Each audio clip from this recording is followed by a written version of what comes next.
let's get the question going. So hopefully, people have been taking a look at, we're done derivatives, right? I mean, derivatives will still kind of come up, but for the most part, we're done derivatives. And now we're focusing on integrals. And you can spend a lot of time talking about integrals and defining integrals, but for our purposes in this class, an integral is simply the area under the curve, the signed area under the curve. Okay, so we're going to start off with a couple easy questions. I'm going to get the polls going here in just a second, like so. Okay, and you're going to figure that out. Now, I know that some of you know how to do integrals, right? Like the fundamental theorem of calculus. So for those of you who don't know how to do that, obviously you can use that to check your answer. But right now, we're operating under the idea that most of the class doesn't know how to do that. So what I want you to be able to do, the way that you're supposed to do these questions is plot the curve and compute the area under it. Okay. And again, if you want to use the fundamental theorem in order to double check your answer, then you're totally free to do that.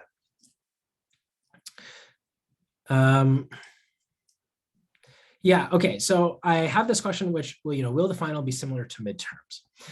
I have started the procedure of requesting from the registrar that we get permission to run a 24-hour exam, but they're really finicky about their rules. Sometimes they're like, yeah, whatever, who cares, do what you want. And sometimes they're like, no, absolutely, you can't do that at all. So they have a secret set of rules that nobody is allowed to see, and you basically have to ask them for permission if you're allowed to do stuff, and they consider it on a case-by-case basis. As of right now, we are a 3-hour final exam at the whatever date it is, I don't remember, 22nd or something. So we are a 3-hour final. I have started the procedure of asking for permission to have a 24-hour final. Okay, that's going to come back to me. If they say, yes, you can do it, then I will make a full announcement to the class. We might have to do a syllabus change. There's a whole procedure for doing that if that's the case.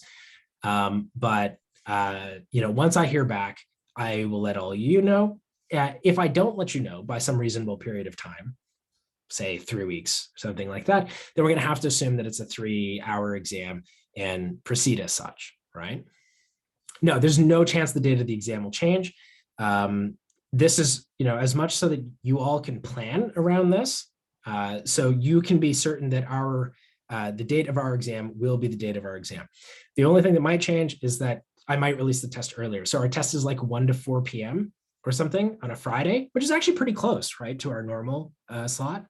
So I think it's 1 to 4 p.m. on a Friday.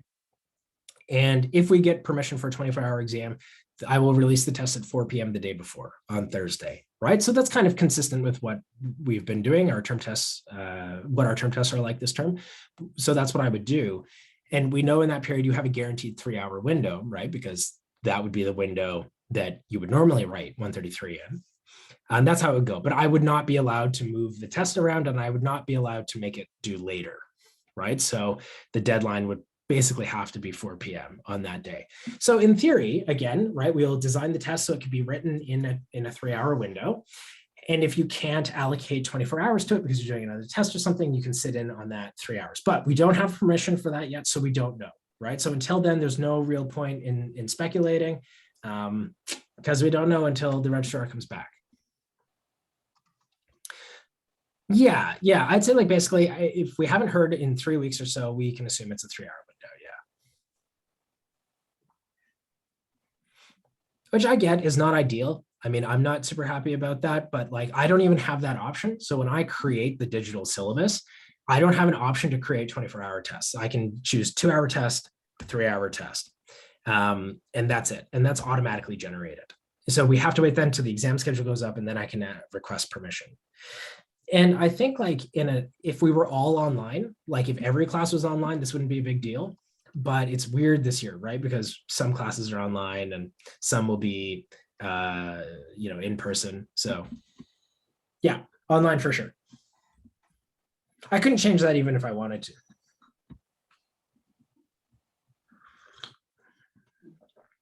No, it's never been 24 hours before.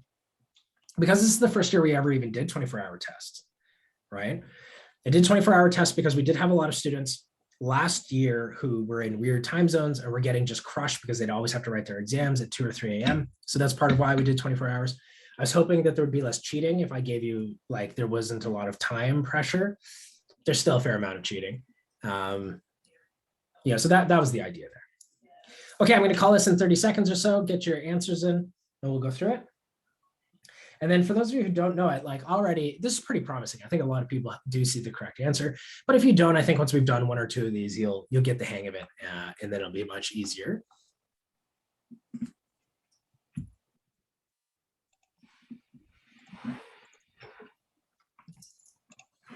Okay, so let's end the poll. This is pretty great. Like it's been a long time since I think we had a like first question, 70% of the class got the right answer.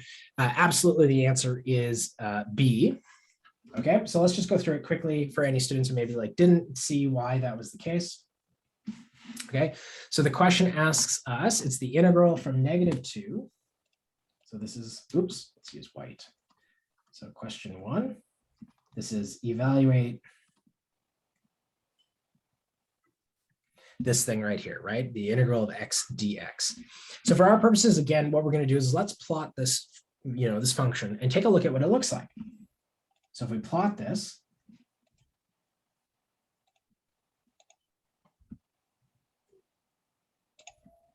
we're going to get this thing.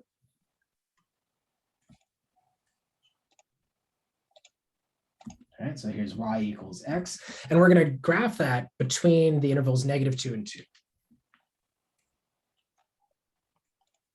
Oh, that's +2, +2, and -2, like this, okay? So we're looking, I'm actually going to put -2 up here. We're looking for the area under the graph. So we're looking for this area right here. And we're going to add to that this area right here. And we see that both of these are just triangles, right? And that's fine. We know how to compute the area of triangles, no problem. So the area of a triangle is 1/2 base times height. So we get 2 triangles. So the green triangle has area 1/2 base times height. Okay, now the base, hopefully you can see, right? The base is 2. The height is also 2. Is everyone okay with that? Let me know if not. All right, and that gives us 2.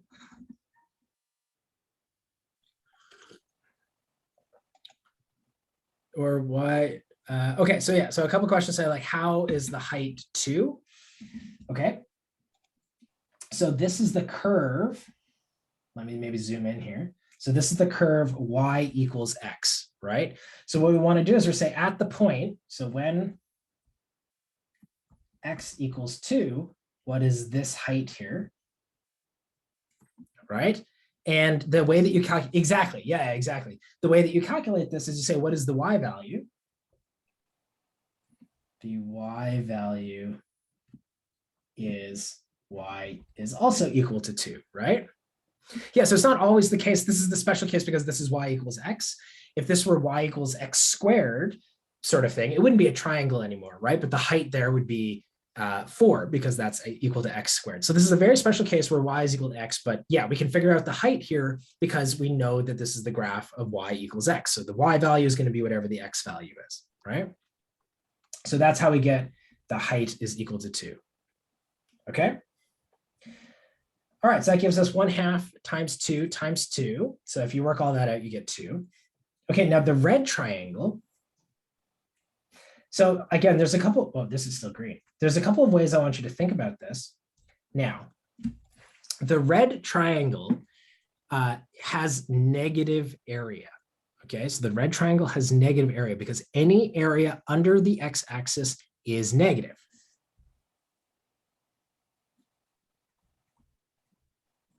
Has negative area. So there's sort of 2 ways that you can think about this, and I want you to choose the way that makes you more happy. Okay, what you could do is you could just compute the area and then demand that the area be negative. And if we do that, right, what do we get? Well, hopefully you can see, modulo my drawing skills, it's the same triangle, right? It's the same triangles you have on the right, but it's on the left and beneath the x-axis. So again, it has a base of 2 and has a height of 2 as well, right?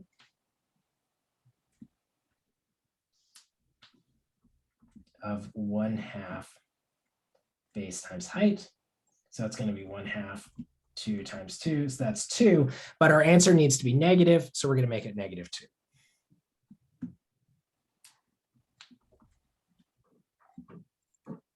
Right, but we make it negative.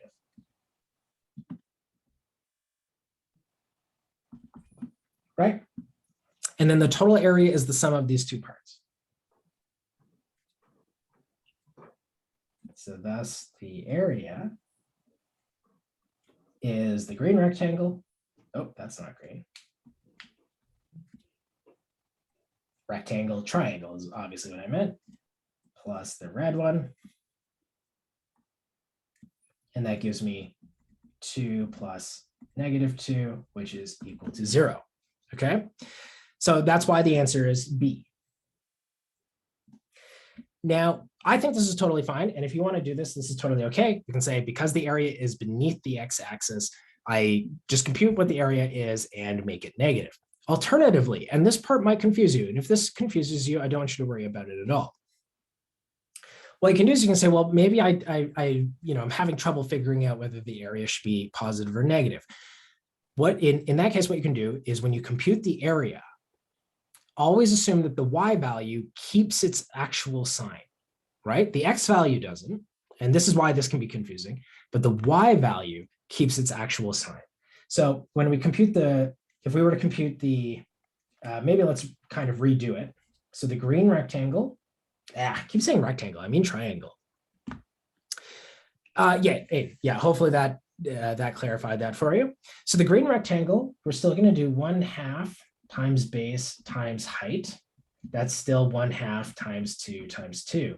For the red triangle, there I said it correct, 1/2 times base. Base is still 2, but this time we're going to use the actual y value to get negative 2, right?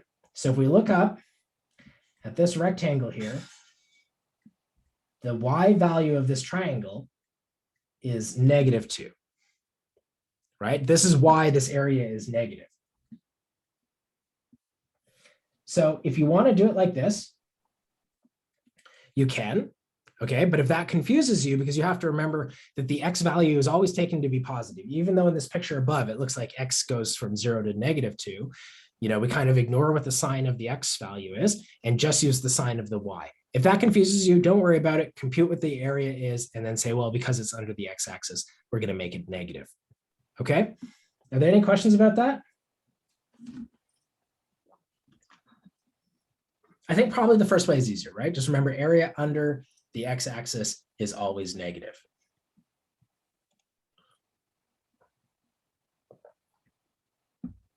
Okay, good. Hopefully nothing too crazy there. All right, let's try another one then. Slightly different this time. There we go. Let's do that one.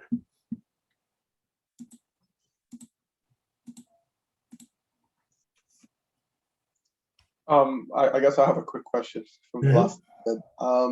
Why did you assume the height was -2 and not the base was -2 and then the height was just 2? Yeah, I mean, like this is tricky. Because I could argue that the height should be positive. Like the height is a number that's usually positive, and base the width or the base, I guess, you can be a negative number since you're going to the negative direction. So the reason for this, there's a math reason, right? And it's when you compute the Riemann sum, right? Yeah. It's always the length of the interval times the value of the function. That's fair. That's fair. Okay. And right, so the length of the interval though is always sign indefinite, like you don't care, right? The length of the interval from -2 to 0 is still 2, right? That's true. But when you multiply by the y value, then it'll pick up the sign of the function. So that's why it's only the y value that picks up the sign, not the x value. Now, when you go further and you start to, right, so inherently Riemann sums don't detect the orientation of an interval, right? Like whether I'm integrating from 0 to 2 or 2 to 0, but later we'll switch the bounds of integration, right? We could integrate from 2 to 0 instead of 0 to 2. And in that case, you are actually saying the base is allowed to be negative when you're integrating in the opposite direction. And then you pick up that sign as well. That's true. right? So that's sort of the reason here. And it's just like sort of a tricky math thing. But without Riemann sums, it's not super clear. So I think it's basically like, you know, I'm going to say to the students, like, you take my word for this, because if you don't see a Riemann sum, like, it's not obvious why it's true.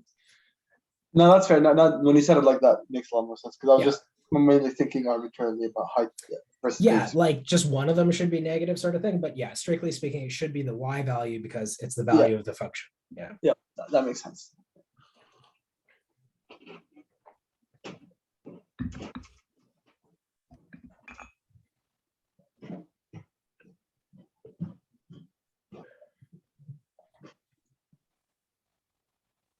Wow, this is great. Like, a lot of people are just crushing the answers. Like, that's phenomenal.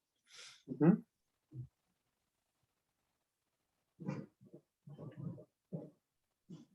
Okay, then let's say, you know, 30 seconds already, because yeah, half the class is basically answered and most of them are the correct answer. So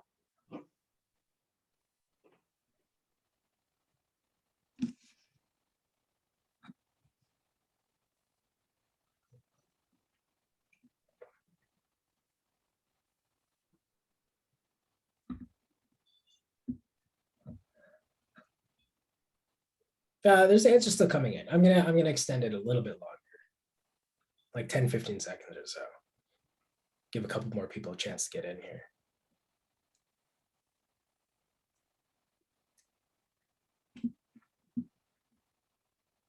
here.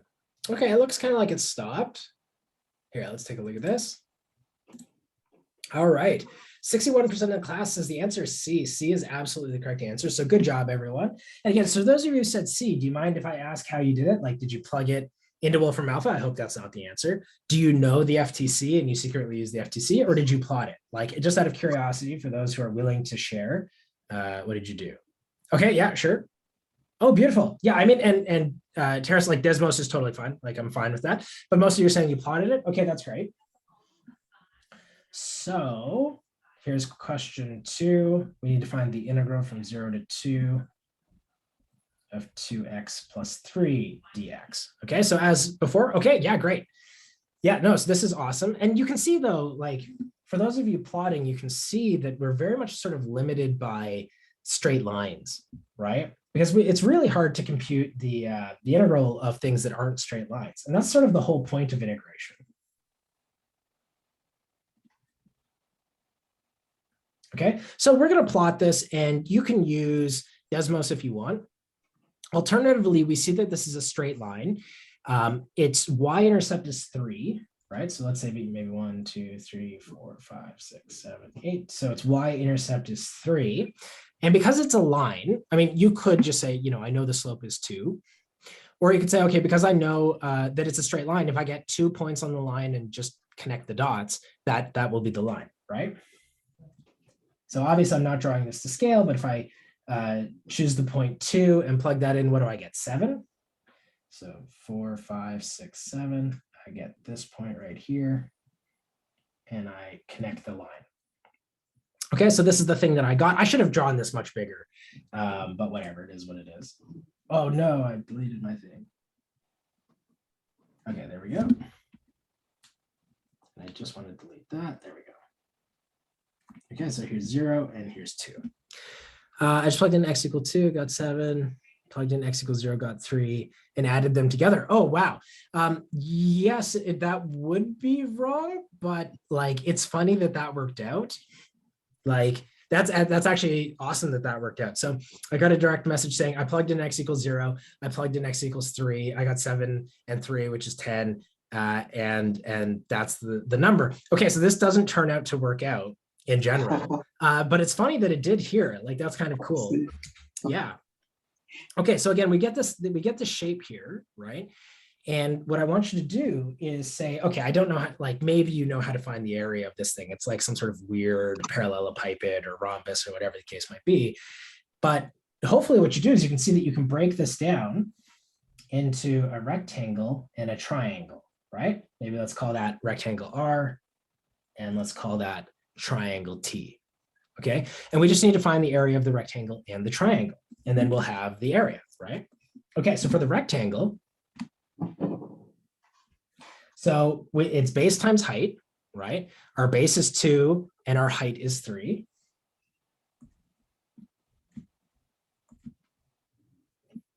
And that's equal to 6, right? So that area here, this is equal to 6. Maybe let me use a different color for the triangle. Okay. Now for the triangle, we're going to do 1/2 times base times height, right? The base is the same. So the base is 0 to 2, right? So it's still 2. The height is this thing right here, right? And the bottom starts at 3 and it ends at 7. So that height is 4. Does everyone agree?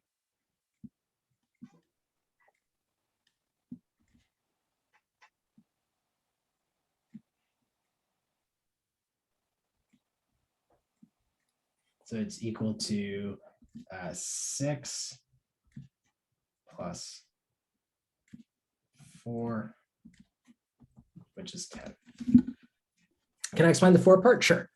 And sure, Natalia, give me a second and I'll do that in a second. So the 4 part, sure. So the 4 is this rectangle right here, or this triangle. I keep saying rectangle, right? So I'm trying to find the area of this rectangle. So the base of this rectangle is this width, right? So that's certainly 2. Triangle. Triangle. So this point here is 3. The top point here, this is 7, right? And so when I ask, oh, what's this distance? What's the distance between 3 and 7? That distance is 4. So direct messenger, does that make sense of like where that 4 came from? Because the bottom, right? The bottom of the triangle is 3, the top of the triangle is 7. So that height there is 4. Okay. Can you explain how you draw the graph? Sure. So like one thing that we could do, I kind of used a trick. Yeah, sure. If you want to use the trapezoid area formula, that's fine.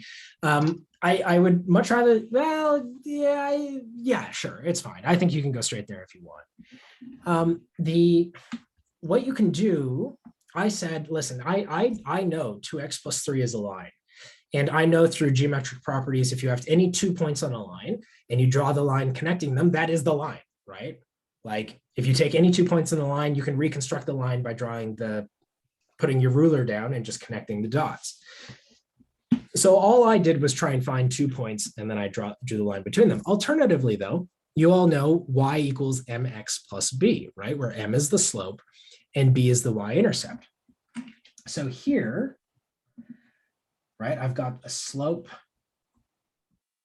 of 2 and I have a y-intercept of 3. So when I come over here on the right-hand side to draw my picture, I start my drawing, maybe let me use a different color. Let's red or something. So I start my drawing at 3 and then I go over 1 and up 2.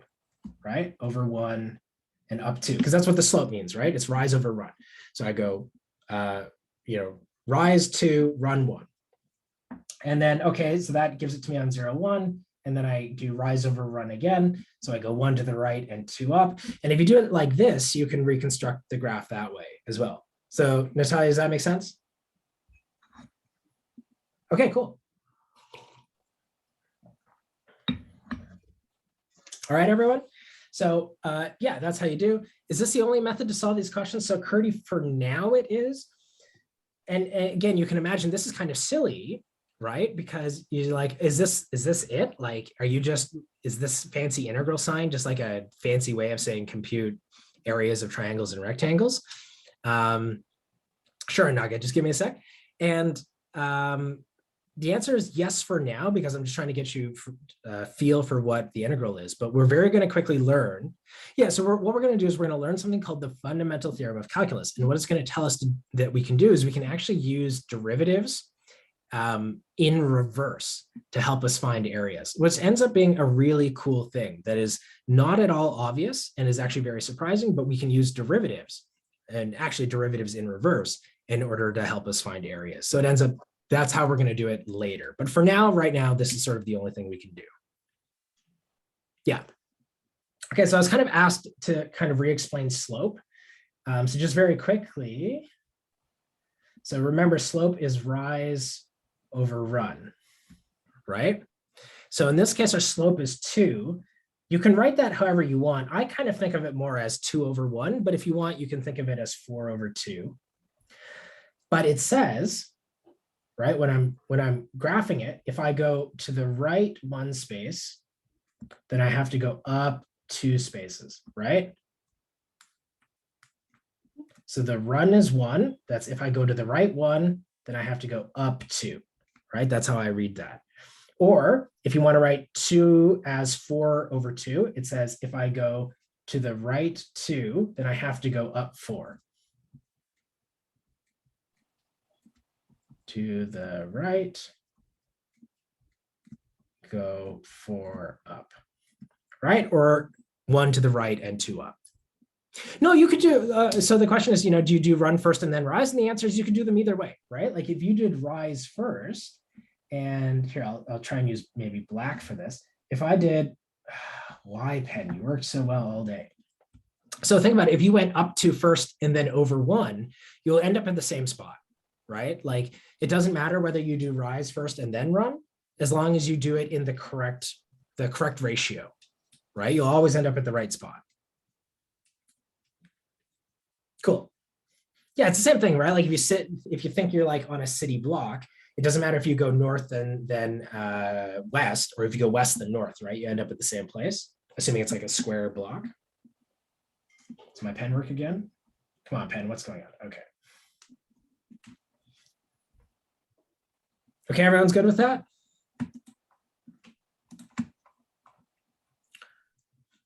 All right, let me jump. I'm going to skip the absolute value question because, who likes absolute values? And let's go to this one. So speaking of your trapezoid formula, right? But again, what I want you to do is just verify basically the trapezoidal formula. Oh, let me restart the pools.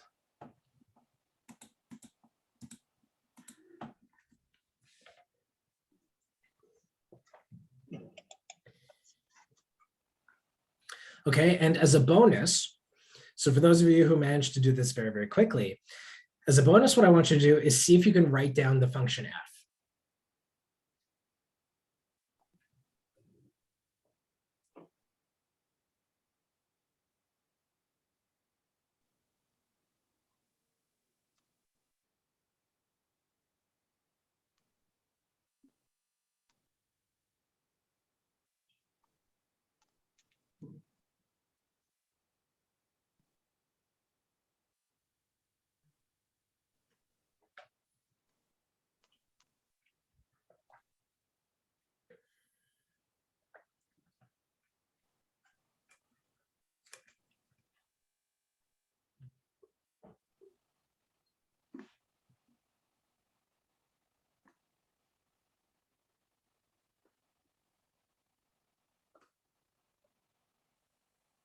I think some people are answering this question too quickly.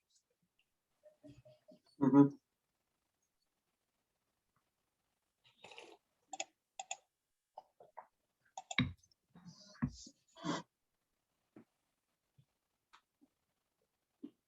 I can see what's throwing them off as well.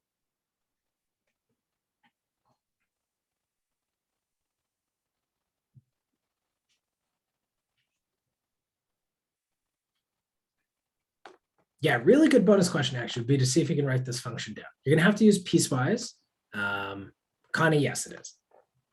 You're gonna have to use a piecewise function, but see if you can explicitly write the function down. Obviously, it's gonna be in terms of like A and B's and H's and stuff, but see if you can do it.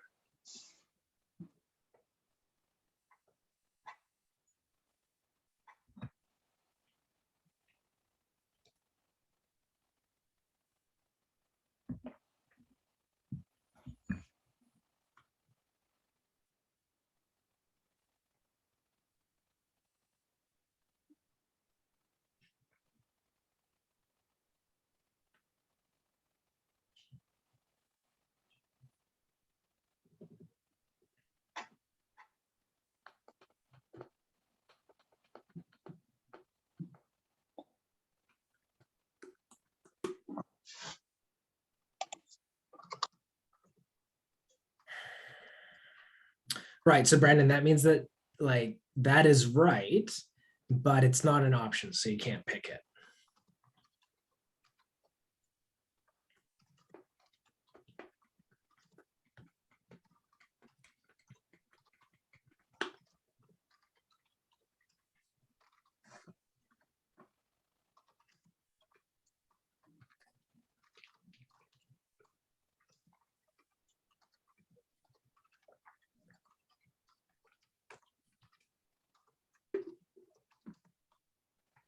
And there's a very clever answer too, right, everyone? If you see that you can just cut and paste. If you were like print this thing out and cut it and paste it correctly.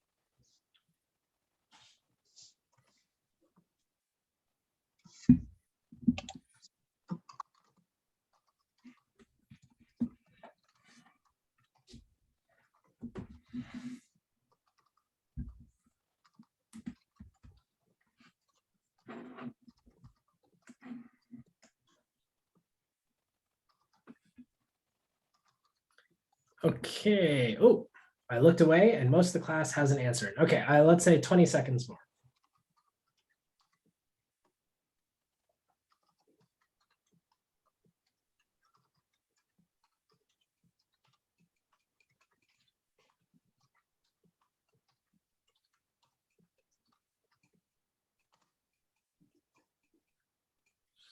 All righty, let's take a look at this.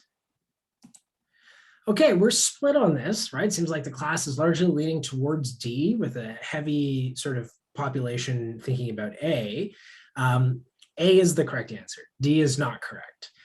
D is actually half the correct answer, right? So D isn't quite, and I mean, maybe that's obvious, right? Because D is half of A. But yeah, the correct answer is A. So let me show you. I'm going to show you the cheat way of doing this. So let me just paste this in. Ooh, just hit my monitor. Okay, so the cheat way to do this is what I would do personally is I would just cut this rectangle here and put it right here. Do you all see that? So now we're looking for the area of this rectangle.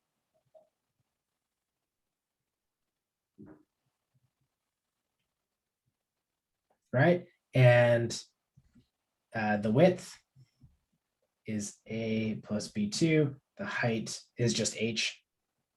So the area is A plus B2 times H.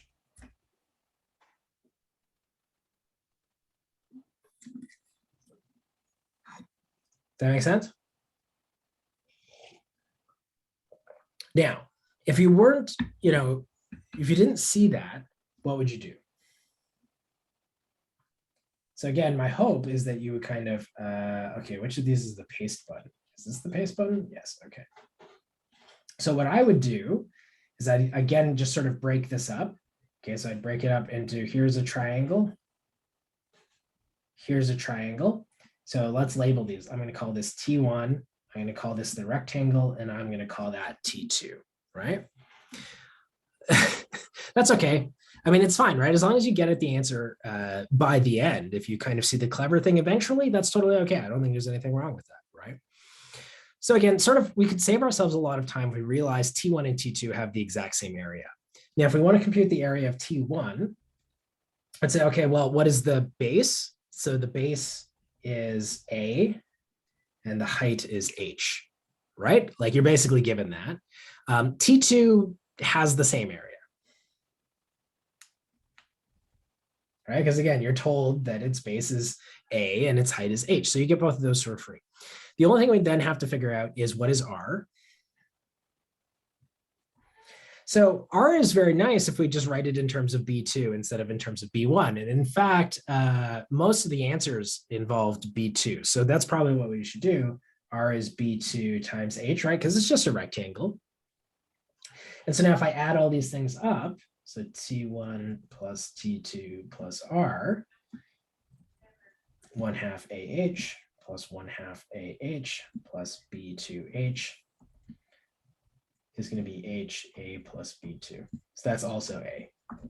Right, so kind of regardless of how you do it, you would arrive at the same answer. Does that make sense?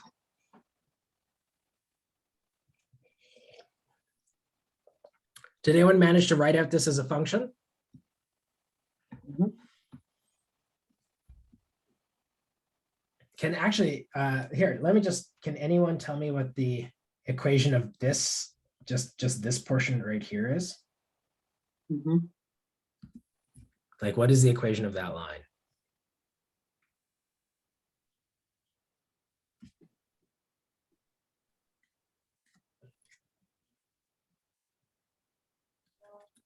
Anyone? Y-intercept is 0, so the only thing is you need the height. Okay, yeah. Brandon, let's just double check that. Yeah, that looks right to me. Right? Because so the y-intercept is 0. So the only thing we need is the slope, right? So again, that's rise over run. What's the rise? We went up h. What's the run? We went over a. So the slope is h over a, right? And then the y-intercept is 0. Right? Christian, does that make sense? Do you see how I got that? Okay, cool. Right? Now this one, for any of you interested, so I believe you can all probably do this part, right? Because that's just a constant function. So that's not too bad. This part is the sort of tricky one. So I'm going to let you think about that. And then if you're interested in and you think you have an answer, you can ask me, put it in the chat, throw it on Piazza, something like that. That's sort of the trickier one, right? But that one can still definitely be done. And it might help to remember, when we were doing the tangent lines using a derivative, we had the point slope formula. So you can find the slope of this equation. Figuring out the y-intercept might be tricky, but you know a point through which it passes. And that might really help you figure out what the equation of that line is. Okay, so give that a shot. Okay, now I'm going to throw a very similar question to you as the one we just did. Okay, but I want you to be very careful and read the question carefully, because this is the sort of thing, if you got this question on a test and you were just like, oh yeah, I knew how to do this, and you just wrote it down, you would be really, really ticked with yourself if you screwed it up. Okay, so read the question very, very carefully.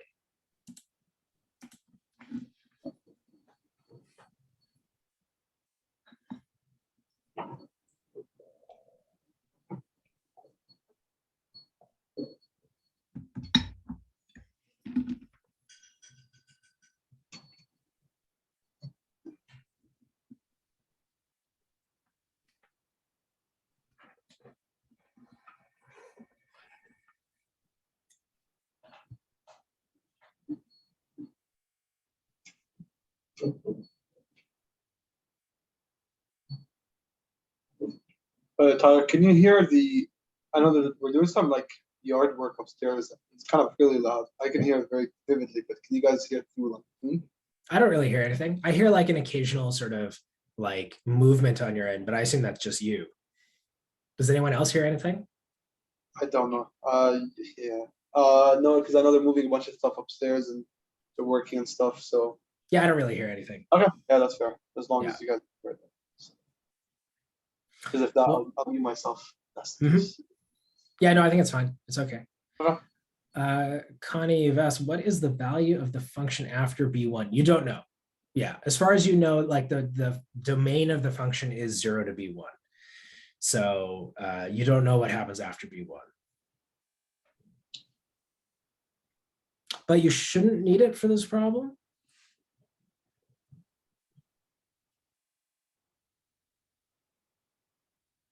Yeah, sure. I mean, in that case, you can make it be whatever you want. So it could be like constantly 0, or maybe it could do, some sort of, quadratic thing. It's up to you. It doesn't matter.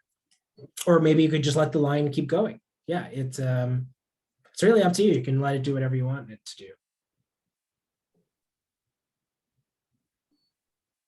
Nice, everyone. I'm really, really happy with the answers that are coming in so far. Like, a lot of people are getting it right.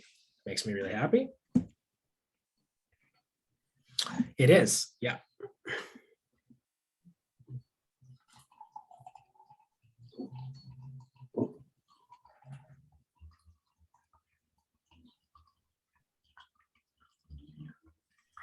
Now, as well, okay, yeah, so this is a good point. So I got a direct message saying, why do we need to be really careful? And the thing is, I think most of you have seen how this is different from the previous question, right? But what I want you to imagine is, let's say you were writing an in-person test and I gave you this question and only this question. I didn't give you the question before, right? How many of you would have misread, right? Because I told you when we started this question to read it very carefully and to note the difference between this question and the previous one. But what if this was the only question that you got? I gave you this question immediately. How many of you would read through it too quickly and get the wrong answer? And be honest with yourself. Like, you know, sometimes you would, or some of you might be like, yeah, there's a chance. But I think some of you might misread this question and get the answer wrong as a result. Right, sure. Yeah, I've said some people like, you know, yeah, okay. I had, so for those of you, you know, a lot of you can see the ones that people have put publicly, but a lot of people are direct messaging me saying that, you know, they would make that mistake as well. So, you know, this is just kind of a lesson here. One person said, if I was under pressure, you know, I'd be more likely to make that mistake. And again, that's a reason why we try and give you 24 hours, right? Like, I don't want you to feel like you're pressured to read the question quickly. It doesn't do me any good as an instructor. I'm trying to evaluate how much you know, right? So it doesn't do me any good if you get an answer wrong because you misread a question like that. That's not valuable information to me, right? If you get a question wrong, I'd like it to be because you didn't know what you were doing, not because you misread it. Do you know what I mean? So like, that's part of the reason why, you know, we want you to go and be careful and give you lots of time so that you can read a question carefully, right?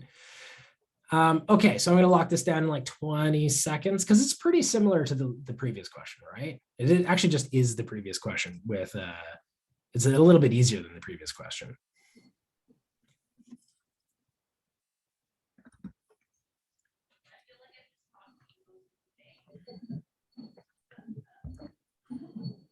Okay, so 10 seconds. Okay, and when I stop the poll, somebody tell me what is the difference between this question and the last one. Okay, majority of the class said C. C is absolutely correct. What is the difference between this question and the other one? Right. Yeah, exactly. The starting point, we use A instead of 0, as Emma says, right? Like here, I can probably scroll up. Hopefully we can see both questions. Oh, just barely. But do you see it all, right? Yeah, Karen, exactly.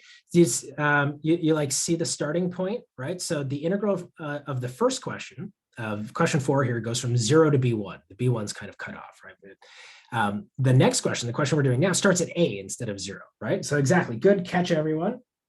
So our question here starts at A.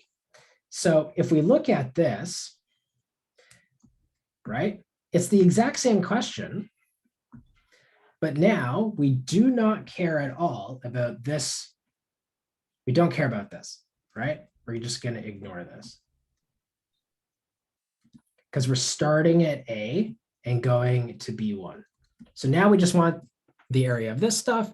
That's R plus B2, right? So the integral from A to B1 of our function is just R plus T2, right? There's no T1 because we started at A. And if we do that, we're going to get B2H plus 1/2 AH. Or if we factor the H out, you get B2 plus A over 2. And, you know, I wrote it slightly differently. Like I put the H on the left side instead of the right-hand side. But either way, this is option C. Okay. And yeah, I think I might even do it myself, where I see the graph that's given to me and see the integral, and then don't read the lower bound of integration really carefully, right? And then just like compute the whole integral, but that's not what the question's asking, right? So that's why, you know, you don't want to make that sort of mistake. Just read the question a little bit carefully. Okay, any questions about that one?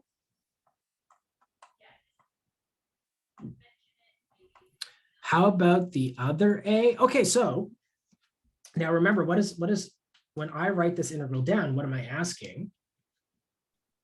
So when I write this thing down, I'm saying, look at the interval A to B1, right?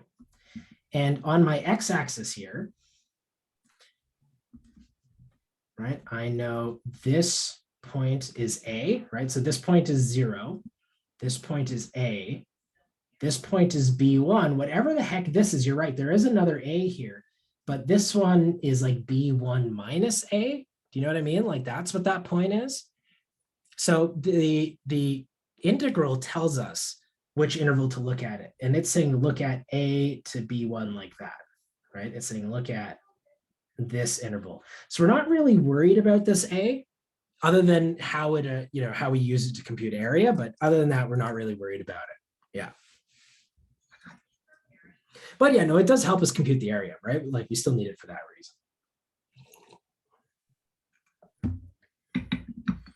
Okay.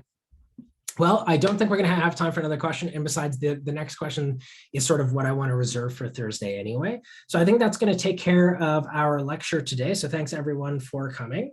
And, obviously I'll hang around for another hour or so and we can talk about any questions that you may have. I'm certain, lots of people are wondering about test questions and stuff like that. Well, meanwhile, I'm going to hop out as well to start my tutorial. All right, sounds good. See you, Aziz.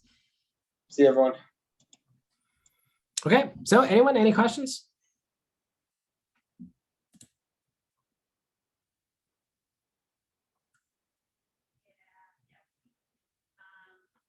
Sure, yeah. Which assignment? Here, let me just pull up the... Hey, I want to ask a question about the assignment 9. Okay. Let me just open it, sorry. Yeah, assignment 9 and the first question. So so when you ask us to find the quadric function, right? Yep. Mm-hmm. And I found quadric functions in the Quirkos in the answers for this assignment. You have different values, but I have values which still intersect with all of the 3 points. So I wanted to know what's wrong with that. Okay, give me your numbers. -1 for x in the power of 4. Then 0 for x in power of 3, 0 for x in power of 2, 0 for x, and then just 1. So just -1 and 1. Okay, sure. So like this, negative x to the 4 plus 1? Yeah, and I think if I plug it into... I think it goes the wrong way. Oh, maybe. Oh, but I don't think it's differentiable. Here, let's take a look at it. Now let me plot it in like Desmos or something.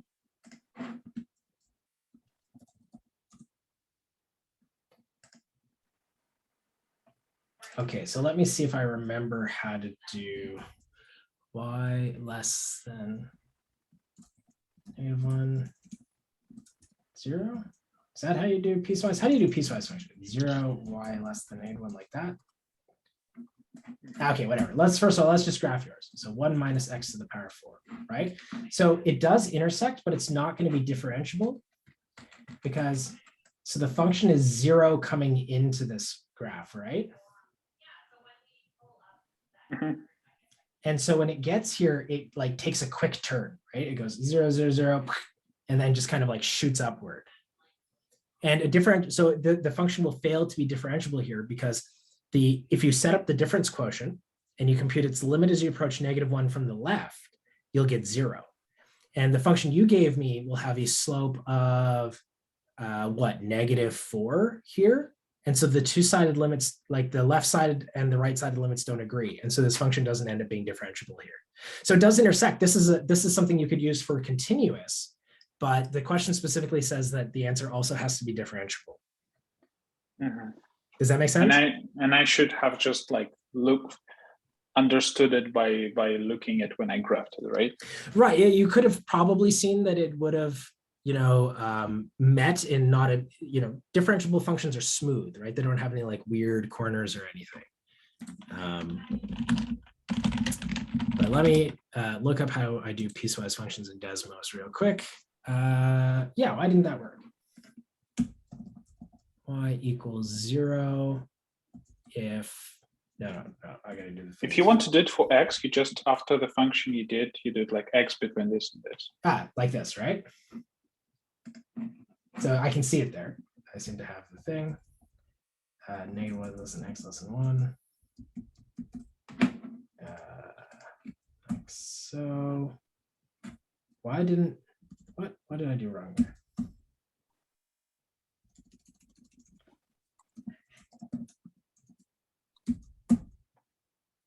Oh, that should be equals. That's why.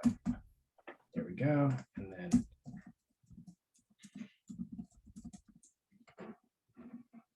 that should just be 1. Okay.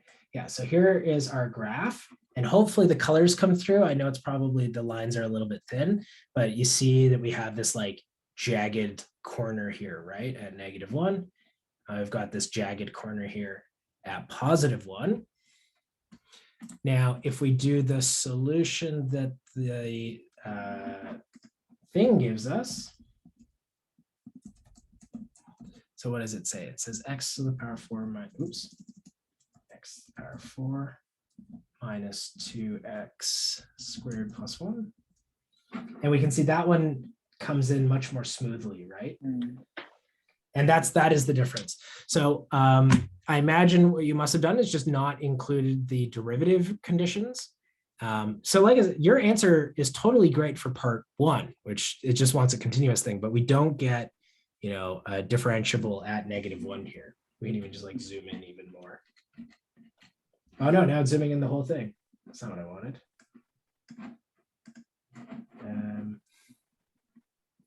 Yeah, where's the zoom button? I can't see it because it's behind the stupid zoom stuff. Right? You can zoom it just with your mouse. Oh yeah, you're right. Oh, you're not using Mac. Yeah. So yeah, you can see kind of here what the issue is, right? It goes whoop, instead of coming in nice and smooth. Yeah. Okay. Thank you very much. Yeah, no problem.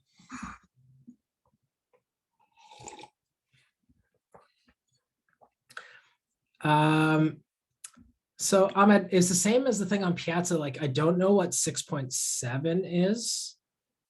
Like 6.7 from what? Like, where are you looking? Because I can't find that exercise that you're talking about.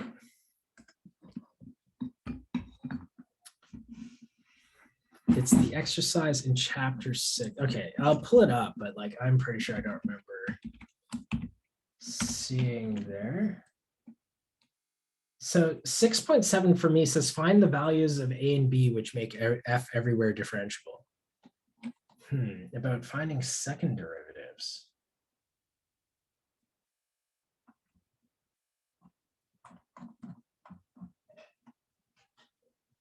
Oh, you know what? Maybe I'm looking at an old version of my notes. Maybe that's what the issue is.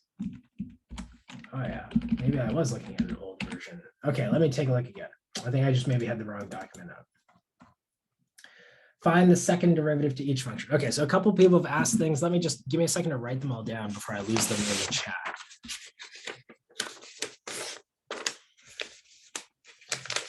All right, so 6.7 or 6-7. 722, 723, Q1, A10, and then like 614, 615, 73. Specifically part C. Okay, so, oh, I see. All right, sure. So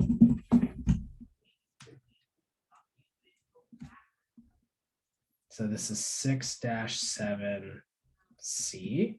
And so we have the function f of x is square root of x e to the x. And we want the second derivative, 728. Okay. All right, so first derivative is the derivative of the first function, 1/2 root x times e to the x. Derivative of the first times second plus derivative of the second times the first. And if we want, we can pull an e to the x out of this. And what do we get? So we get like root x plus 1 over 2 root x. And if we really want to simplify that more, we could give them a common denominator. So this would be 2x plus 1 over 2 root x, which is what I think you had, right? And then the second derivative of this. So derivative of the first times the second, plus derivative of the second times the first. So derivative of the top times the bottom, minus derivative of the bottom times the top. So this is just 1 over root x times 2x plus 1 divided by 2 root x all squared, like that. Right, and then you can simplify from there. But I'm actually like, I'm pretty sure I answered this question on Piazza and said it was right up to here.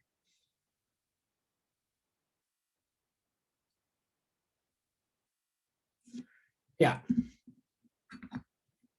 Yeah, just give that a double check. Like maybe you just didn't see that I'd answered it. Okay, 7. Yeah, not that it was right and then it was wrong after that. It was just that I hadn't checked anything after that, because after that it's just algebra, right? Like that's sort of high school stuff that I'm not too worried about. I'm more interested, did you get to hear correctly? And the answer was yes. Yes, you did. Does that make sense? I mean, you can simplify more if you want. I don't think there's much value in it just because it's kind of nasty.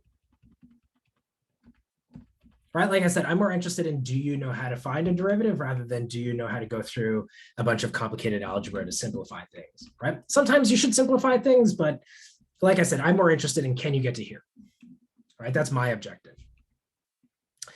Okay, 722.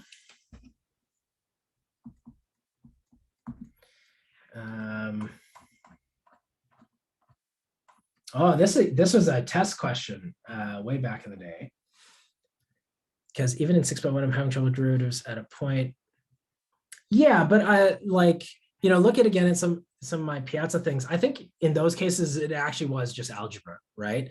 Like you just kept getting burned on some algebra stuff that you would make a small mistake somewhere and it would kind of throw off your answer. So 722 is, you're working for a windmill company as your lead designer.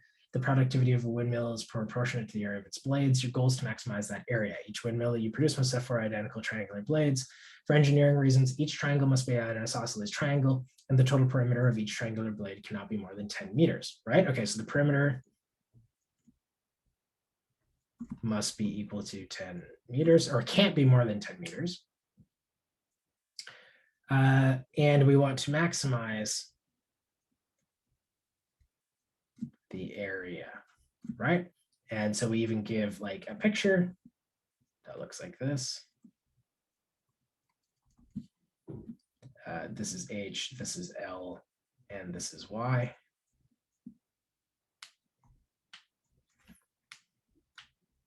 Right? Oh, example 7.22. But here, let me just look at that quick.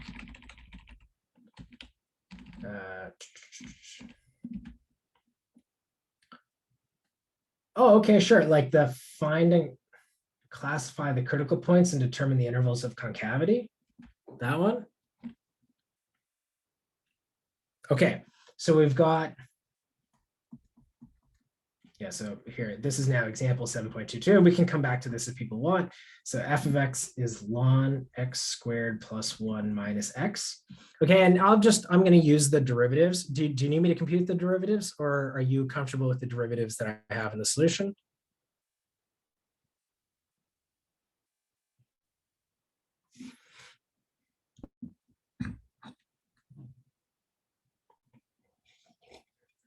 Okay, so let's compute the derivatives then.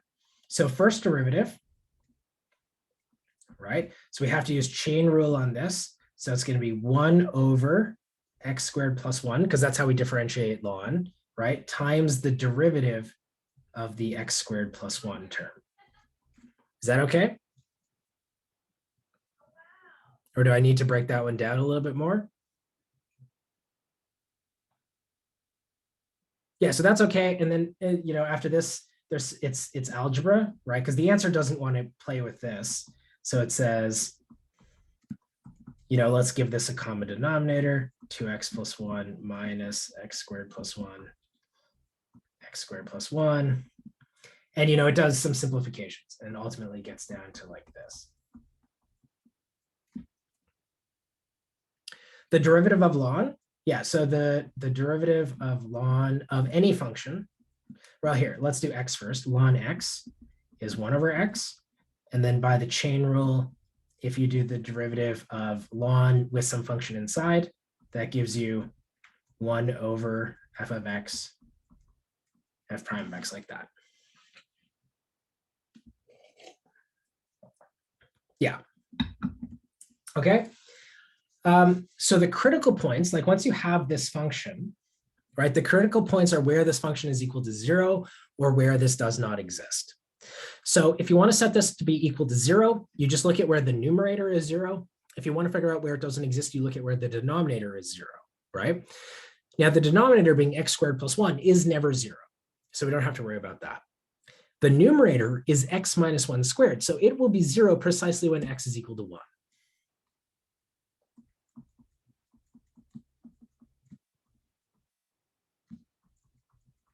So this is our only critical point.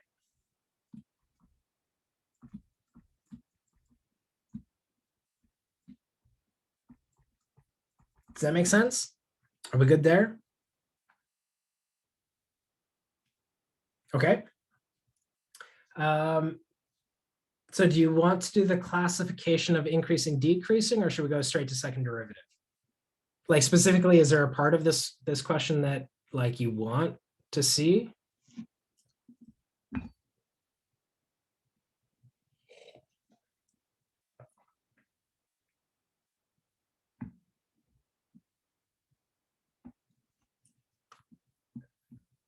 Okay, sure. We'll do it all then.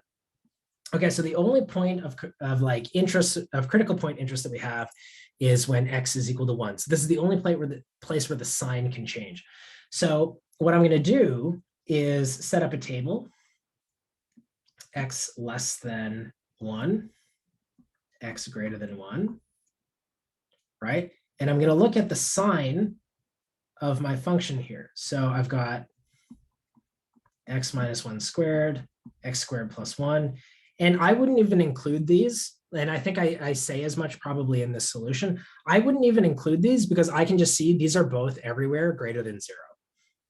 Do you agree? Like this thing has a squared in it, so it's always greater than or equal to 0. And this thing is just like, it's a sum of two positive things. So it can never be less than or equal to 0 either. Right? So that means that f prime of x, which is negative the top thing divided by the bottom thing, is just always negative, right? And I think like I don't write the table down. I just basically make that argument, right? I just say both of these things are always non-zero. They're always greater than or equal to 0. And so because there's a big fat minus sign in front of them, it's just negative everywhere. Okay, so that means this function is actually globally, well, no, because f prime of x is the negative of these things. Right? And it's that minus which makes them negative. So, like if you want, maybe I should put a minus sign here and then these both become negative or something. Does that make sense? Mm-hmm. And so, no, we haven't talked about concavity yet. This is increasing and decreasing, right? First derivative only gives us increasing, decreasing information. So here I know that anywhere my derivative is negative, I'm decreasing. My function is everywhere, the derivative is everywhere negative. And so that means I'm decreasing, right? Could I put -1 as a separate one in the table too? No, because -1 is not a critical point. I mean, you could put it in, but it's not going to make a difference, right? But x squared plus 1 is not 0 at -1. It's 2 at -1. Globally, strictly decreasing. Yeah, but what about it? So x squared plus 1 is never 0, right?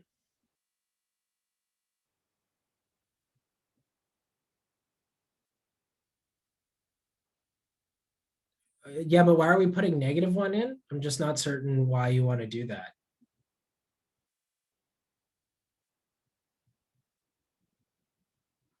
Oh, you're saying, you want to do this? Like put the minus sign there?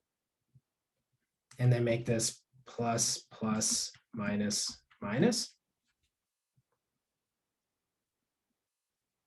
Yeah, sure. Yeah. The one of them should have a minus sign if you want to do it that way, not both of them. Oh, sure. Yeah. Oh, okay. I see. Like -1 like this. You could do that. Sure. Yeah. Yeah, if that makes you happy, totally. Go ahead. It's not allowed to use something like Mathway for algebra. What is Mathway? I mean, I generally have said you can use whatever computer or program you want, right? Like, so if Mathway is like some sort of computer algebra, yeah, you can totally use it. I mean, we're generally going to give you questions where using an online calculator won't help you, right? So yeah, you can totally use it if you want to.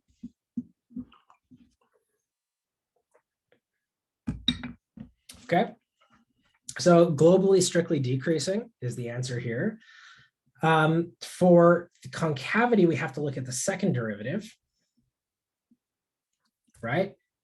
So for the second derivative, we need to differentiate. Right, so I'm actually going to take the minus sign out.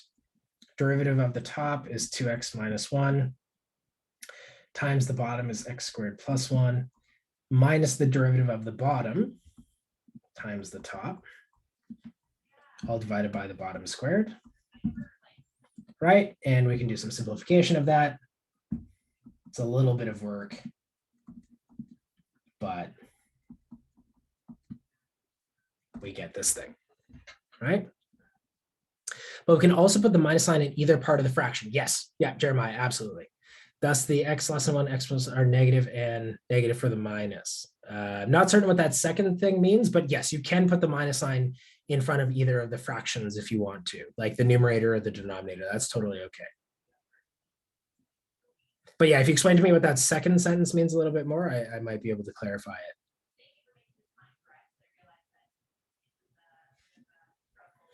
Okay, now when we're looking for concavity, same sort of deal. Okay, we're looking where the second derivative is 0 or does not exist. Once again, the denominator, not a problem, right? Denominator is always strictly greater than 0. So that's not an issue. So if we look at the numerator, the only places where this could be equal to 0 are at 0 and 3, right? So these are our possible points of inflection. When it's negative x minus 1 squared, then x less than 1 is negative. And yes, yeah, exactly. Yeah.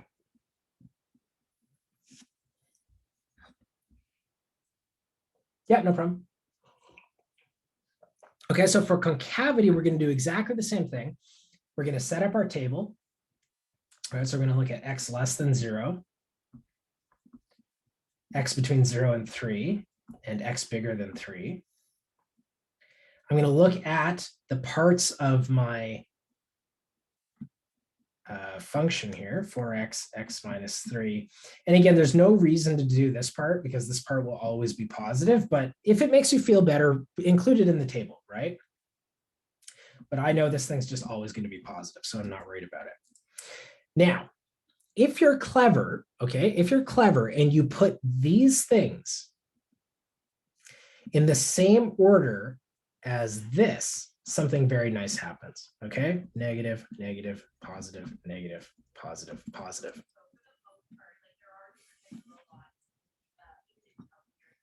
Okay, alternatively, hopefully you learned in high school that if you want to check the sign, just choose some number in that range and plug it in. So let's say we're trying to do this.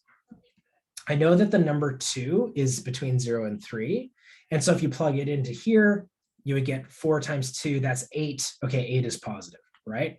If I plug it into here, I get 2 minus 3, that's -1. Oh, okay, that's why it's a minus sign, right? So if you want to build your table like that, you can. Otherwise, if you set things up correctly, you always kind of get like this staircase effect. Well, I mean, part of the problem might be, and this is sort of an interesting thing that we have been worried about, is that like you all took grade 12 online, right? Probably. And so we're a little bit worried that maybe you guys haven't seen as much of that as you want. But so Ahmed, do you know what I'm talking about though, about like choosing a number and just plugging it in and seeing? Because if not, we can talk about that here, because I do want you to have that skill. Okay, so let's say you don't know what these signs are. Okay, so we're trying to build this table, right? Okay, so let's do the x less than 0. Give me a number less than 0 that we want to plug into these functions. Try and give me a nice one. Don't give me like negative a billion. Okay, -1. All right. So we're going to take x equals -1, and we're going to plug it into each of these functions. So if I plug it into 4x, what do I get? Great. -4 is negative. Okay. So now let's go and let's plug that into x minus 3. What do I get? Also -4, also negative. Okay. And now let's plug it into x squared plus 1 cubed, 8. And that 8 is positive, right? And that's how we fill out this table. So like, that's one of those things, if you can't, so if you can't see it, so like once you get, like, as you become mathematically more strong, you can just see what these answers are. Sometimes I still have to like double check it and do this trick, but same sort of thing. Over here, I might use x equals 2, right? And then I would get 8. I would get -1 and I don't know, 5 cubed, 125, whatever that is, right? Wait a second, negative. If I plug in like x equals 5 here, what do I get? I get 20. I get 2, and I get some big number, who knows what it is, right? And that allows me to figure out this table. So this is going to be plus, this is going to be minus, that's going to be plus.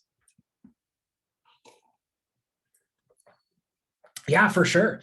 I mean, especially by the time we get to the second derivative, there's a lot of crap going on here, right? The second derivative itself probably isn't super straightforward. Like, you know, it's got a lot of stuff going on. We're trying to figure out its sign at different places. The reality is, though, even if you don't want to break down this table, what you could literally just do is, once you know x less than 0, 0 is less than x less than 3, x greater than 3, instead of, you know, we said x equals -1, instead of doing this table, to hell with this table, okay? Let's just plug this straight into f double prime. So what is that? That's 4 times -1 times -1 minus 3 divided by -1 squared plus 1 cubed. And you can figure out what this thing is. So what is this? It's going to be -4 times -4 divided by 8. So that's 2. Boom. Second derivative is positive here. And that's what we found up here, right? We found that it was positive. So if you wanted to, you could actually just, instead of doing each part separately, you could just plug it all in and figure out what the answer is, right? It's just that the table sort of like breaks it into parts where it might be a little bit easier to see what's happening. But do you see what I'm saying there? Like, you just now know that the second derivative is 2. Like, you don't have to go through all that work if you don't want to, especially since you have access to an online calculator, right? Like in that case, it might be really straightforward for you to just say, hey, online calculator, like what is f double prime of -1? And it tells you what the sign is, right? So that sort of thing. So if we kind of like, if now we go back up and, you know, we look at our table here. Okay, let me get rid of all of my deletions. So now if we look at this table, we're trying to figure out concavity. Wherever my second derivative is positive, I'm concave up. Wherever my second derivative is negative, I'm concave down. No, yeah, second derivative information is concavity, right? First derivative is increasing, decreasing. Second derivative is concavity, right? And then remember, concave up is the smiley face, right? Concave down is the sad face.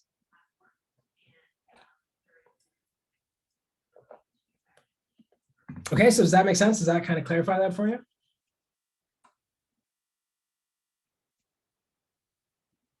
Cool. So let me leave example 7.23, because I think that was the next one you asked, right? So there are a couple of people ahead of you, but maybe reread through example 7.23 now that I've done 7.22 and see if 7.23 makes more sense now. If f double prime is positive, it is concave up. Yes, that is correct. right? And I always kind of remember it with the smiley face, right? Positive things are happy, negative things are sad. And then so I get the concavity from the mouth, right?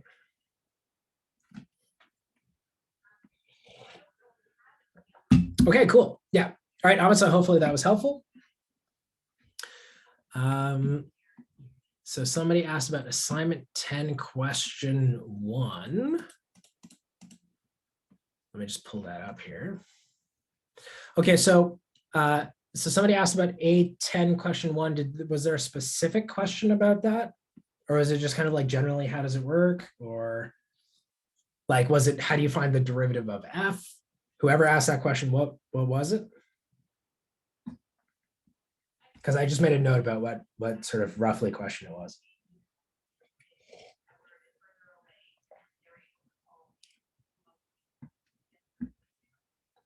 Is that person gone? All right, let me scroll up quick and just see if I can figure out who asked it.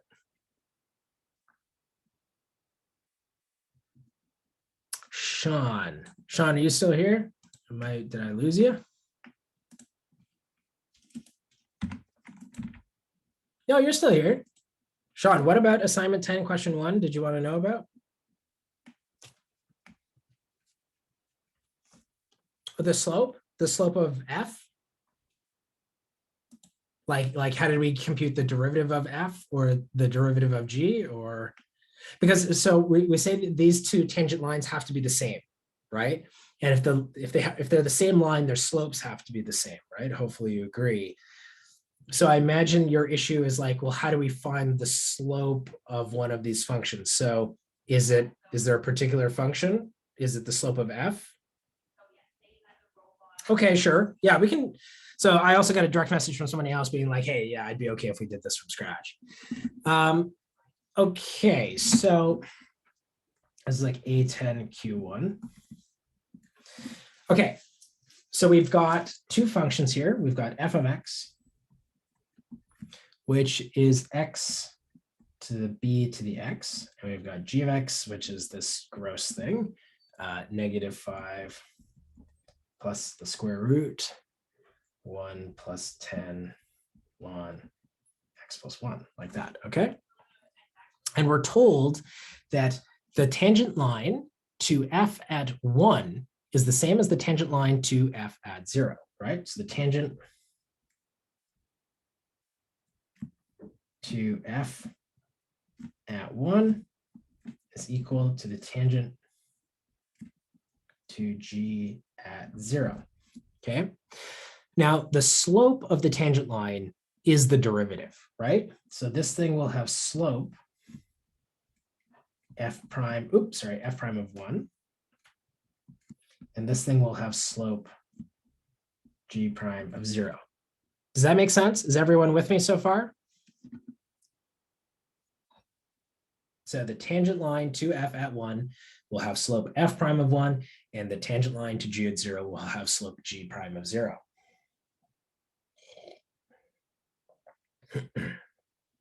So far, so good?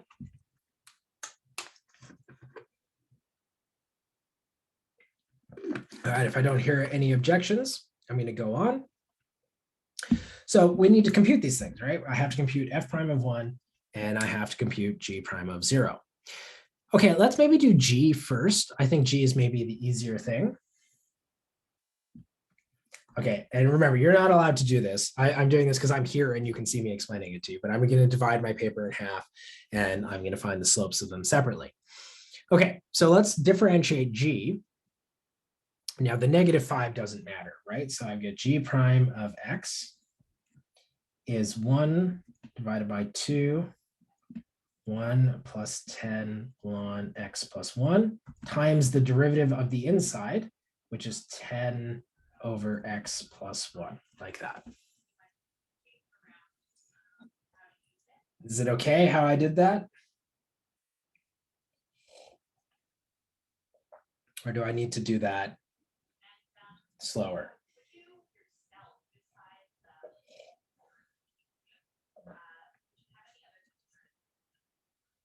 Okay. In the absence of anyone yelling, okay, good. So let's just plug everything in, g prime of 0. 2 root 1 plus ln of 1 is 0. So this is just 2 plus root 1 times 10 over 1. So this is just equal to 5, right? You could, but eventually you're going to plug a number in. So I mean, like, might as well just do it. I mean, I could have simplified the 2 and the 10 right away, but if you're just going to plug a number in, plug the number in and let it be, right? The more sort of simplification you do, the more chances I think you could just make a silly mistake and hurt yourself.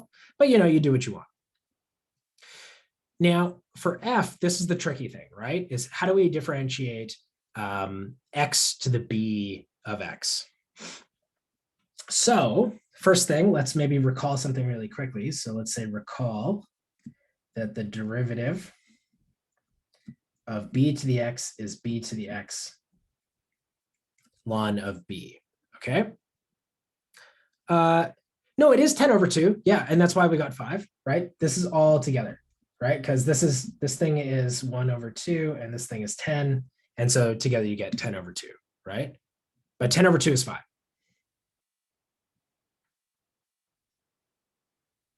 Yeah. Okay, so this thing, its derivation is in the book. We talk about it, for example, when we do the chain rule and all those sorts of things. I can go through this again if anyone needs me to, but this is a thing also you should just probably know. But if anyone needs me to go through that again, I will. So the derivative of b to the x is b to the x ln b. So now, to differentiate x b to the x, well, let me give that a name again. Okay, I'm going to take ln of both sides.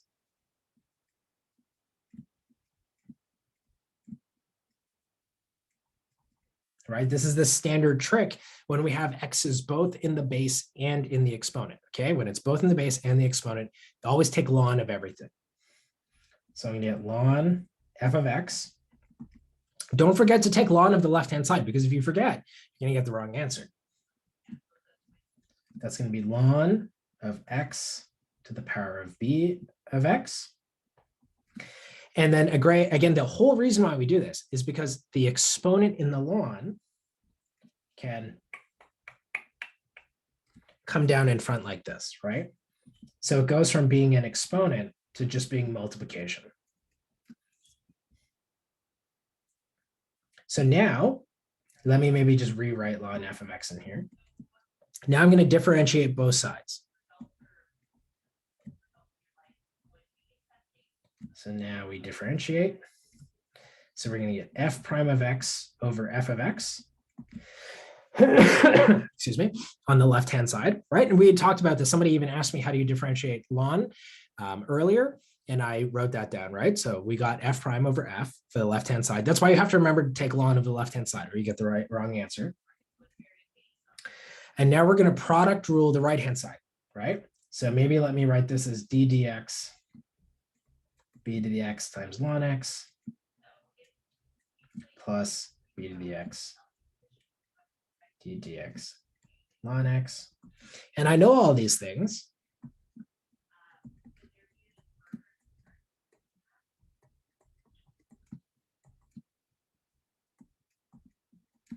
And we get this. Okay, so that means when I solve now for f prime, I'm going to multiply everything by f.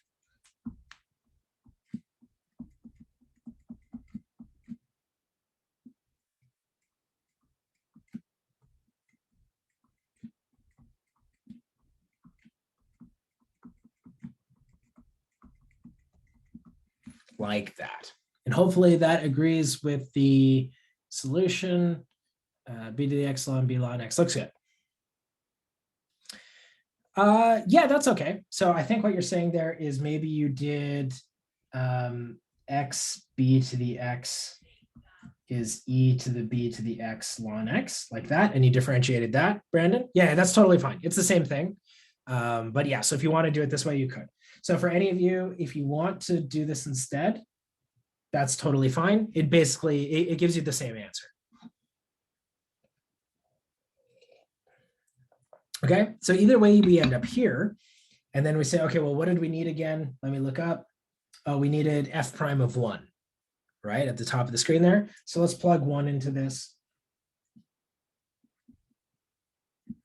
Thus, f prime of 1 is 1 to the power of b to the 1, b to the 1, ln b, ln 1, plus b to the 1 over 1. Now, ln 1 is 0, right? So this whole term here is 0. So this just should give me b. These lines have to be the same, okay? But luckily, so that means they have to have the same y-intercept and they have to have the same slope. So it could have been, right? It's not obvious here, but it could have been the case that I would have actually needed to compute the tangent lines. But at this point, we're actually done. We can figure out what b is because I need, right? I need the slope g prime 0 to be equal to the slope f prime 1. We found that g prime of 0 is equal to 5, right? We found that. We found that f prime of 1 is equal to b. These two things must be equal. So b is equal to 5. And that's how we get the slope.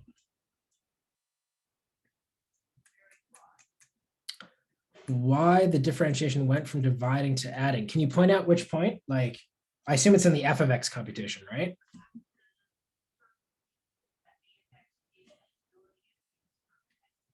F prime over f of x. Okay, so like this right here, this thing. Okay, so the right-hand side of that or the left-hand side? The actual f prime over f part or the right side? The right side, okay. So are you're fine with this? Okay, so remember when we product rule, right? I have to differentiate the first times the second and then do the derivative of the second times the first, right? Like the product rule, right, says that you add them, right? Fg prime is f prime g plus fg prime. That's why it became addition. Yeah.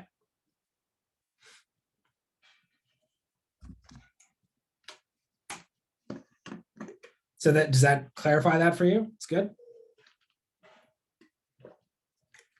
Okay, cool. And then, there's one final step to do, which was to actually figure out what the equation of the tangent line is. But 90% of the mark came from, figuring out that b was equal to 5. So is everyone's good with this? Like everyone understands, hopefully now, why this worked? Let me know if there are any outstanding questions about this.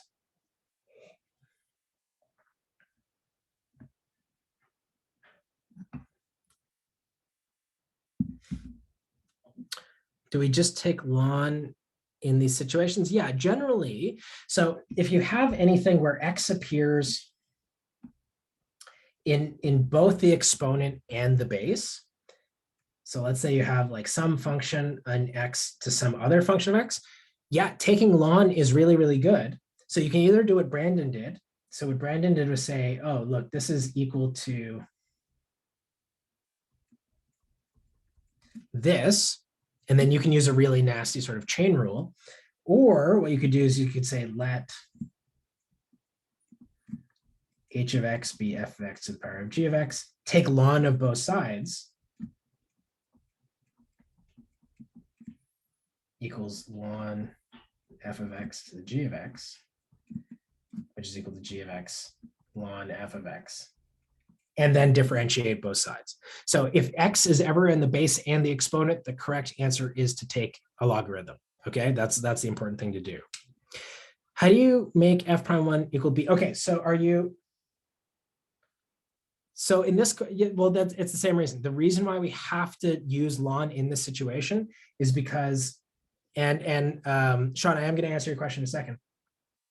So look at this function. Okay, there's an x in the base, and there's an x in the exponent. right? Does that make sense? And so anytime that happens, okay, if there's just an x in the base and it looks like x to the 3, you know how to do that, right? That's the power rule. You get 3x squared. If there's just an x in the exponent, then you get 3 to the x ln 3. So if the x is only in the base or the exponent, we know how to deal with that. You could take ln here if you wanted to, and it would be totally fine, but you don't have to. But when x is in both the base and the exponent, you don't have a choice. You have to take logarithms in some way, right? And again, there's two ways you can do that. You can do that using sort of Brandon's procedure where you use a complicated chain rule, or take ln of both sides. They'll both give you the same answer, but you have to use the logarithm in order to bring the exponent down and turn it into a product. Sure. So Theodora, let me just answer Sean's question first, and then I'll show you the other way, which is like Brandon's way, I've been calling it. So Sean, are you comfortable with this? And is the question just then how f prime of 1 is equal to b? So are you good with f prime of x? Okay, so it's just like how, so okay, let's now plug 1 in. So everywhere we see an x, right, we're going to throw 1 in. So I'm going to get 1 to the b to the 1. So this thing here is just 1, right? 1 to any power is always just equal to 1. So that's equal to 1. Okay. Then I'm going to have b to the 1 ln b ln 1. Now ln 1, this thing is equal to 0. Okay. So this whole number is just 0. And then finally, we get plus b to the 1 over 1. So if I work all that out, what do I get? I get 1 times 0 plus b to the 1 is b. Yeah, okay, good. And that's why we get just b there. Okay, so Theodore, yeah, that's okay. Yeah, totally fine. Right, I'd much rather you like be confused now, and we get those questions out of the way now, and then they make more sense later. Okay, so Theodore, like if I understand what you're asking. Okay, so first of all, are you comfortable with the fact that here? Maybe let me do the following. Let's do something like no, let's leave it like this. So f of x. Oh, there we go. Okay. F of x to the g of x. Are you comfortable with this line? Like why these are equal, or do I need to do that some more? Okay, you're comfortable with that? Okay, so let's differentiate then. Let's differentiate this. And again, the advantage that we see is that by doing this sort of E ln thing, this has become a multiplication, right? It went from being an exponent to coming down and being a multiplication. And that's sort of the critical thing there. Okay, so let's differentiate then. And you're going to find it's really similar to what we just did.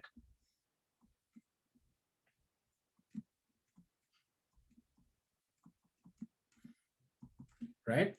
So this is nasty because there's a lot of chain rule and product rule here. So we differentiate the outer function and evaluate it at the inner function. But the outer function is e to the x. So nothing changes there. Right? And then we differentiate the inner function.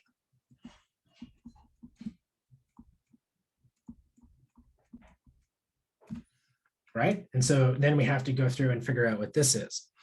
Now, I can do that, but notice we've actually already done that.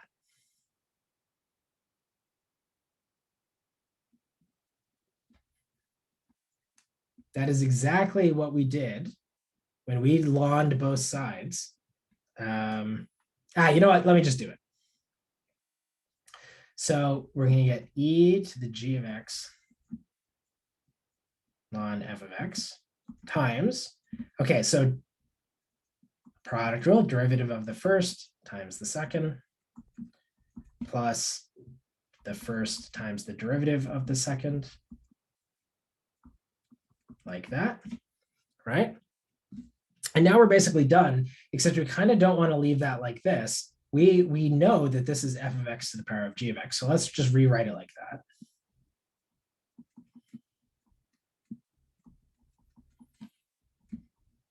And we're done. I don't think we can, because things are kind of abstract, I don't think we can do much more simplification than this, but that's how you do it, right? So it's kind of nasty because it's like a big chain rule thing, but you can do it if you really want. It really isn't that much more work than taking the ln of both sides. It's basically the same thing.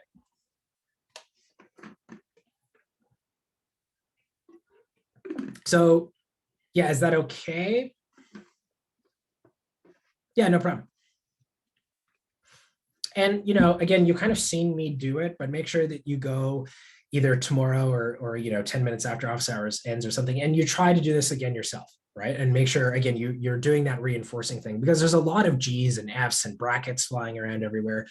And you can look at the screen and be like, okay, I understand what's happening, but it's not until you do it on your own that you really reinforce it, right? So make sure if, things make sense now, you go and you practice it again at some point in the future and just really, hammer that home. Okay, somebody asked for 614, 615, and 7-3. So let's take a look at this because we're running out of time and I want to, and Simon also asked some questions. So 614, ew. And 615, maybe let's just do one of them. So whoever asked about 614 and 615, can you choose one? Like, what do you want, 614 or 615? 615 is probably nasty. Okay, 614, sure.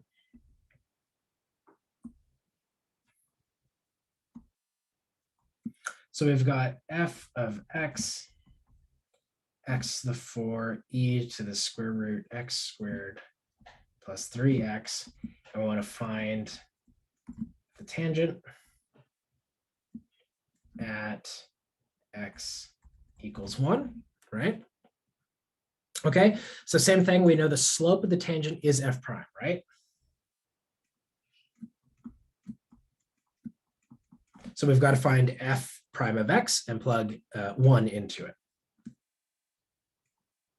So f prime of x is the derivative of the first function times the second plus the first times the derivative of the second. Right? It gives 4x cubed e to the, so we just use the power rule there. So that one's probably not too bad. It's the second part that's going to get a little nasty, right? Because we're going to have to chain rule on this part. Okay, so we're going to chain rule this. So the derivative of the outside evaluated at the inside, we still just get e to the x squared plus 3x. And then we have to times by the derivative of the inside. Oh, sorry, square root.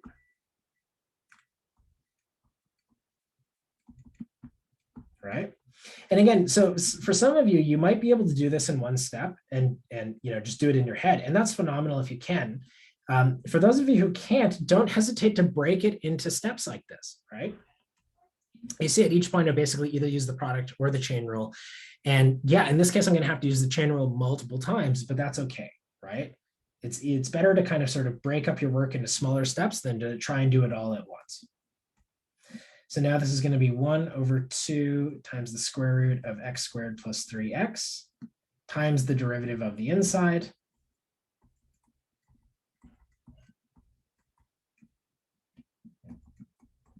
Four x cubed e to the root x squared plus 3x plus x to the 4 e to the square root x squared plus 3x times 1 over 2 x squared plus 3x times the derivative of this thing, which is 2x plus 3.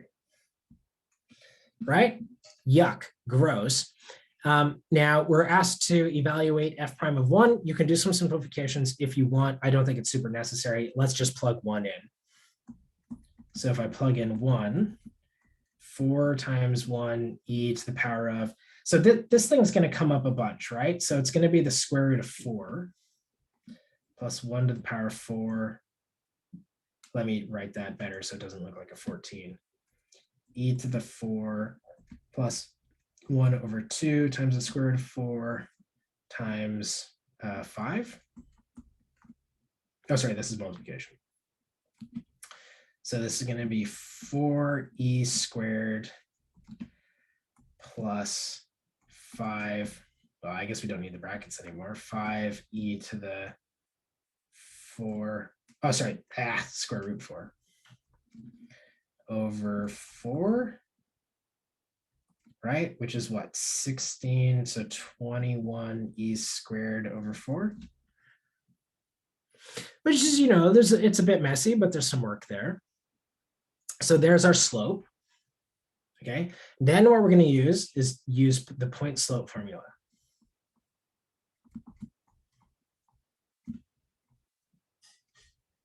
Right? So what we're going to do is we're going to use y minus f of 1 is equal to f prime of 1 times x minus 1. So this is the point slope formula. I mean, you could have something like this. And yeah, we know what all these things are, right? So we can plug them in. I haven't worked out what f of 1 is, but f of 1, right, is e to the 2. So we get y minus e to the 2 is equal to 21e squared over 4 times x minus 1. And there you go. There's the equation of the tangent line.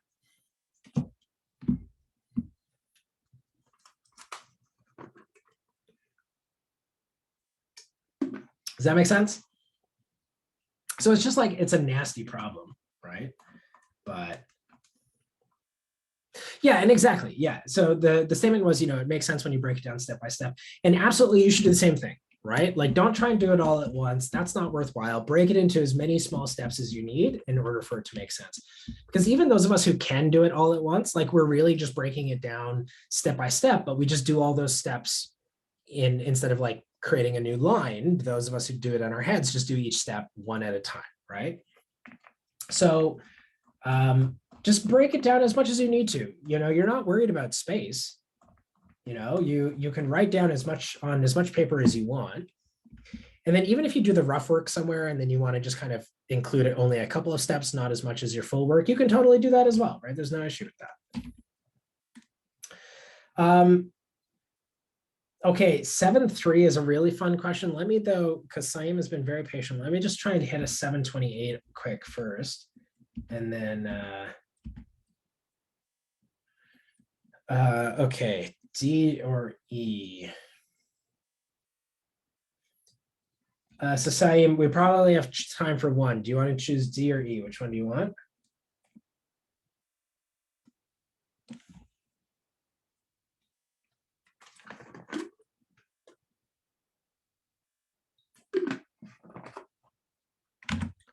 Still here? Yeah, you're still here. So same 728 D or E. What are you looking for? Because you're gonna have to, like I said, I don't think we have time for both.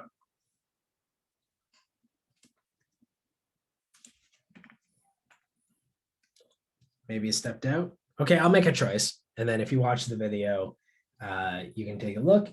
So let me maybe do E then. So 7-28E. So you've got a collection of rectangles whose vertex is at 1, 0, and the other is lying on the curve y equals cx squared. Okay, draw a picture. Always draw a picture, right? Always draw a picture. So we've got one vertex at 1, 0, and then the other one is somewhere on the curve y equals cx squared. For some c greater than 0 and x between 0 and 1, find the rectangle with maximal area.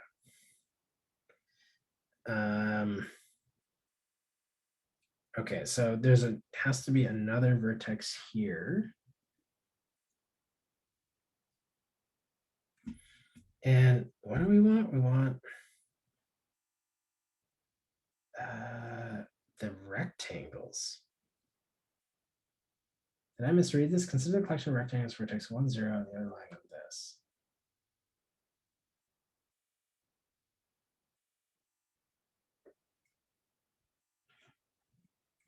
So is this the rectangle that I want?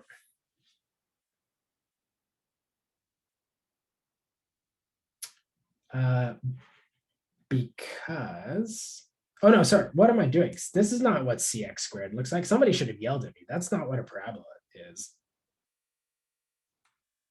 You guys know what a parabola is, right? You guys should have yelled at me. Okay, sure. There we go. This makes more sense, right?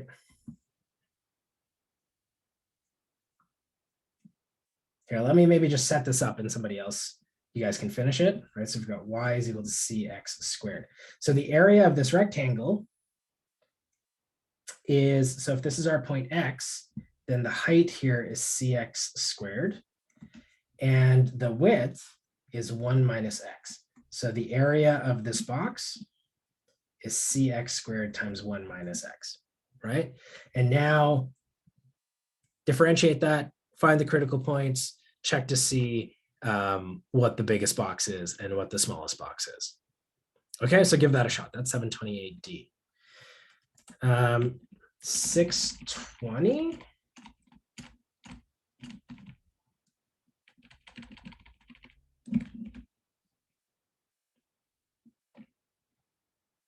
Okay, so what is bugging you about the same is like what the like which square root to choose.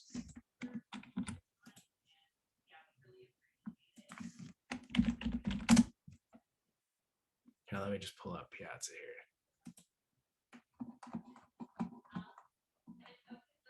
Okay, so did you get back to me? I don't think you did, right? So I'm saying, so we know that f of x is e to the x plus e to the negative x over 2, right? So f of 0 is what? What is f of 0?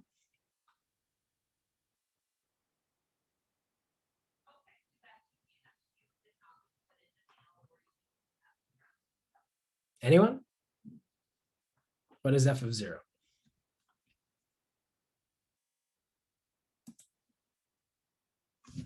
One. Great. So therefore, f inverse of 1 is equal to 0, right? Because that's just the definition of how the inverse has to work, right? It has to switch these two numbers around. So in the process, if you all look at Piazza or have worked through exercise 620, is so at some point you end up getting this.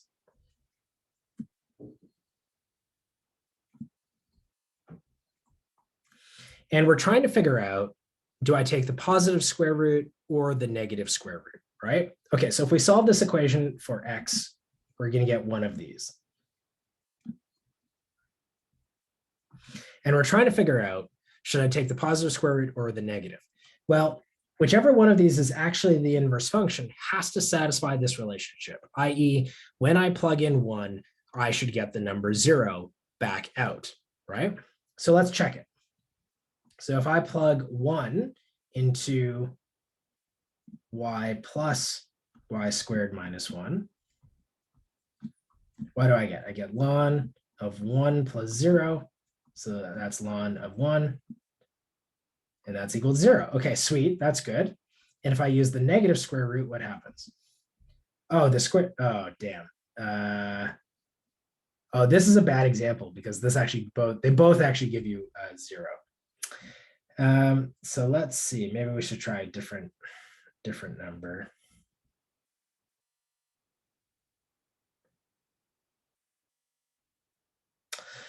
Okay, let me see. Maybe there's a slightly different anger. That means just evaluated at y equals 1. That like vertical line means evaluated. Yeah, let's just try something else. Okay, if I plug the negative square root into my equation, what do I get? Y minus root y squared minus 1.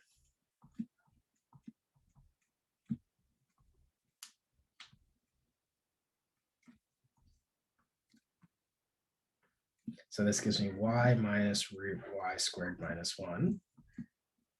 But let me maybe just take the half out front. Plus 1 over y minus square root y squared minus 1. So that gives me 1/2 y squared minus 2y plus y squared minus 1.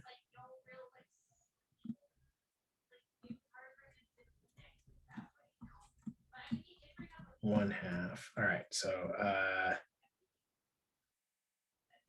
2y squared minus 2y minus 1 divided by y minus y squared minus 1. This is not equal to y. So that, okay, I see it, Jim. So this kind of tells us this can't be the answer. If I use the positive square root instead, let's see if it simplifies a bit better. So we get y plus square root y squared minus 1. Y plus square root y squared minus 1. It's going to be 1/2 y squared plus 2y root y squared minus 1 plus y squared minus 1. Wait, why do I still run into an issue here? Y minus square root y squared minus 1. You know what? Let me think, Simon, let me think about this one a little bit more and give you another answer later, because something here is bugging me.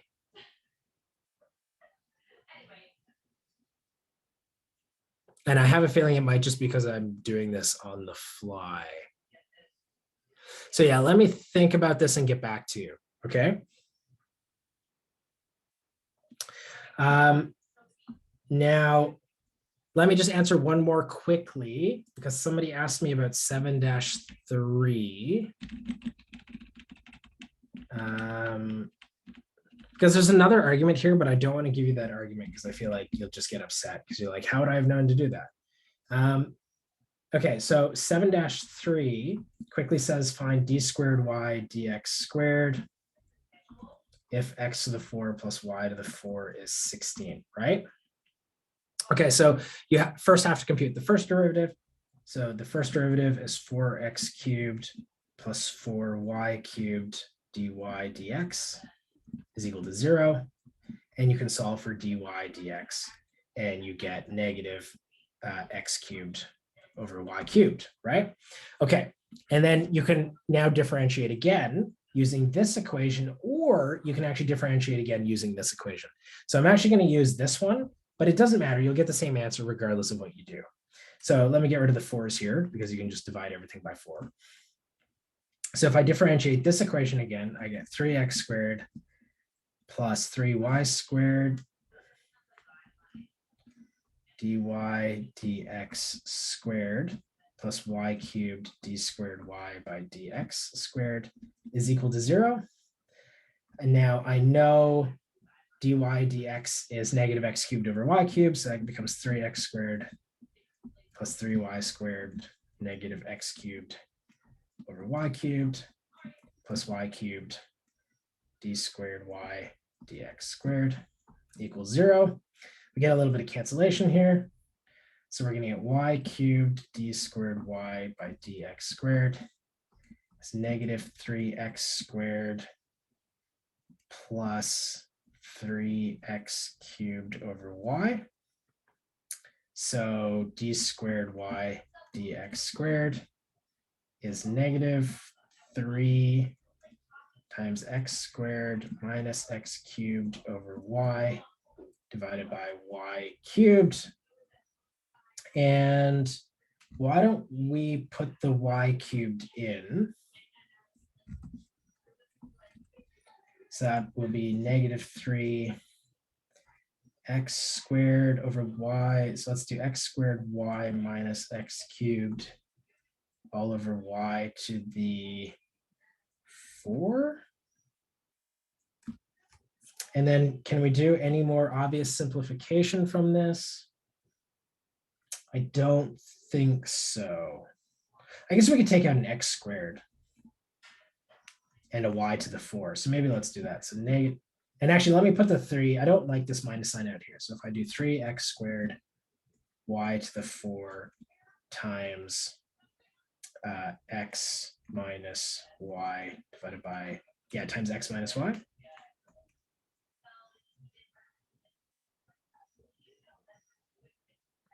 Right, because that would be y minus x, but I switched the signs. Yes. And that's our answer. I realize my y's and my 4's look the same. Let me fix that. Y to the 4. Okay, so that's how you would do that one. That maybe I went a little quick because we're kind of over time here, but this is in a recording as well. So hopefully you can go through it and kind of pause it and take your time. Okay. All right. Hopefully that helped everyone. Again, don't hesitate to throw some more questions up on Piazza. If there's anything I didn't manage to answer today. Otherwise, yeah, hopefully it made sense. I'll try and get the video up either tonight or first thing sort of like tomorrow. Okay, everyone? All right, so have a good Wednesday, and I will see the rest of you on Thursday. I did, but yeah, it's okay. When enrollment starts? No, I have no idea. Yeah. Yeah, don't worry about it, Sam. It's fine. I figured you must have stepped out. I actually checked the participant list to see if you were here, and I was talking to you because I wanted to see like if you wanted to do D or E, but yeah, you must not have been here. So, but it's okay. It's okay. So Sam, you can ask about it on Piazza too, or you can wait till Thursday and we can talk about it then. Yeah. 2% bonus. Sure, I'll think about it. Okay. See you, everyone. I'm going to take off. And yeah, I'll see you on Thursday. Oh, about 728, because you asked about 728, didn't you? Yeah, yeah, you can wait till Thursday or throw it on Piazza. And, I'll try and answer there when I get a sec. Yeah, no problem. Okay, ciao. Okay, maybe not. No, I'm in here. There'll be just 3 questions on the term test. Yeah, the usual thing, Ariana. Don't worry about it. It looks the same as it always does. You'll be fine if you practiced and did your homework and everything, and practice strong. You'll do okay. Yeah, you'll see. You'll see. Okay. See you.